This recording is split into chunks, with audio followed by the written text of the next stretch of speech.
İzmir'in kuzeyinde konaklanacak bir yat limanı yoktu. Ve çok güzel koylar olan, inanılmaz destinasyonlar olan, günlük seyir yapılabilecek çok güzel noktalar var burada.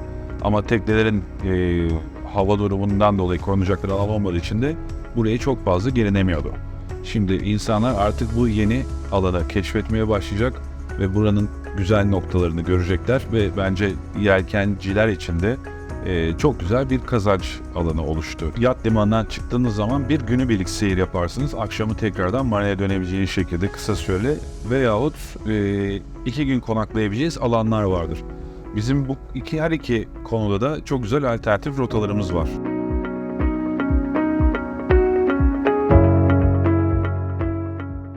Bölgemiz biliyorsunuz Kuzey Ege ve Kuzey Ege'nin genel yapısı itibariyle rüzgarı belli zamanlarda güzel esen ve yatçılar için de çok uzun mil seyirlerini sıkıntı yaratabilen bir alan olabiliyordu.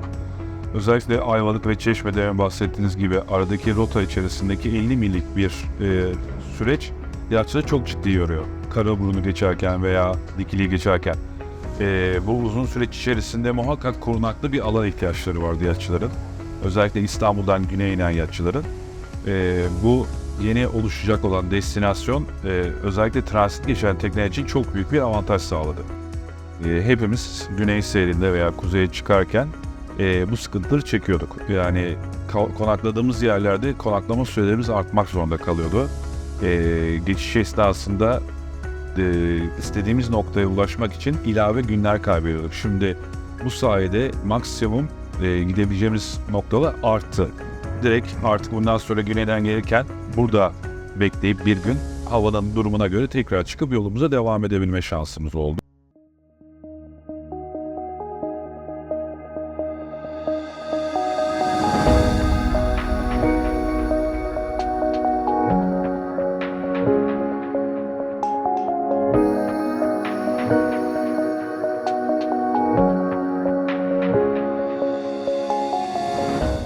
Bu yat limanının en güzel özelliği şehrin içinde olması. Şehirle bir bütün halinde. Biz de bunu değerlendirmek istedik. Şehirden yürüyerek gelen insanlar direkt yat limanına giriş yapabiliyorlar. Bir akış olacak ve ticari alanları özellikle en yakın bölgede konumlandırdık. Yatçıların ve diğer işte çekek alanı gibi bölümleri de estetiği bozmayacak şekilde ve güvenliklerini de sağlayacak şekilde bir separasyon yap.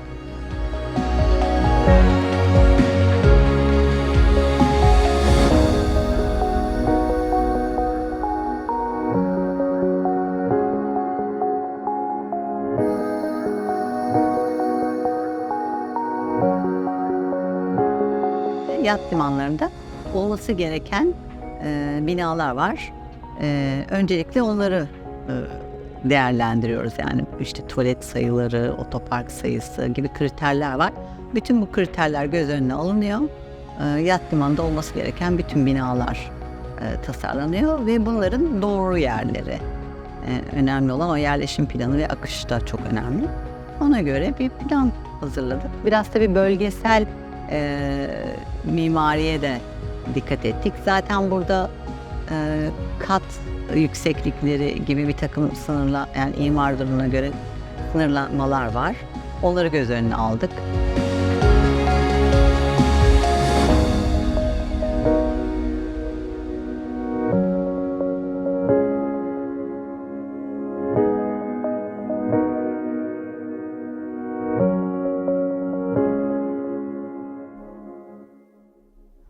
Buradaki dokuyu buraya taşımak istedik.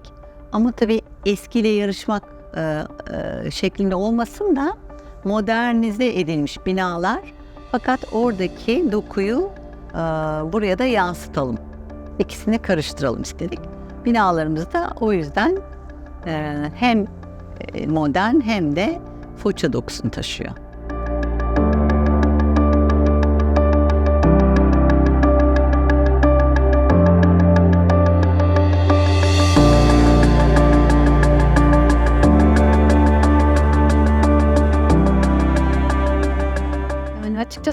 Yöresel taş kullanmayı daha doğru bulduk bu projede. Yani malzemeleri yöresel seçmek. Şimdi Foça'da olup Foça taşı dışında bir malzeme kullanmamız çok hani farklı bir taş. Doğru olmaz diye düşündük. Bir de hani buranın genel dokusuna uyum sağlaması. Hem buranın bir parçası ama yeni yapılan bir şey aslında.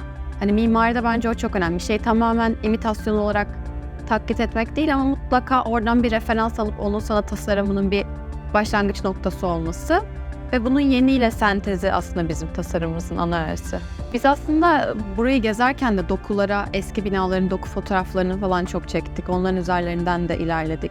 Genelde taş, o taşın aynı zamanda doğal sıvayla birleşimi, o kemerler yani ve burada metal panjurlar da çok fazla kullanılıyor. Metal panjurun bu değişik bir meşle bu kamusal alan ve oradaki ayrım hani o transparanlığın doğru bir ayarlanması gibi aslında. Hani bazı böyle görüntüleri parçalamak gibi ifade edebilirim belki.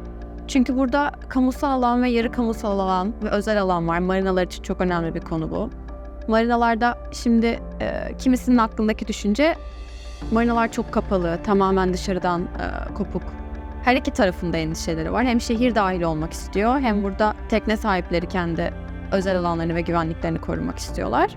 O yüzden alanlarımızı tasarlarken önce şehire yakın olan tarafa daha kamusal, daha mağazaları, restoranları yerleştirip o bölgede tutmak istedik daha çok. Hani o bölgeyi şehirle bütünleştirip teknelerin de kendi özel alanlarının korunması, o sınırların belirlenmesi ve bu yarı özel ve özel alanların tasarlanmasında özellikle vaziyet planında buna çok dikkat et. Binaları yerleştirirken ilk leke çalışmamızdan beri.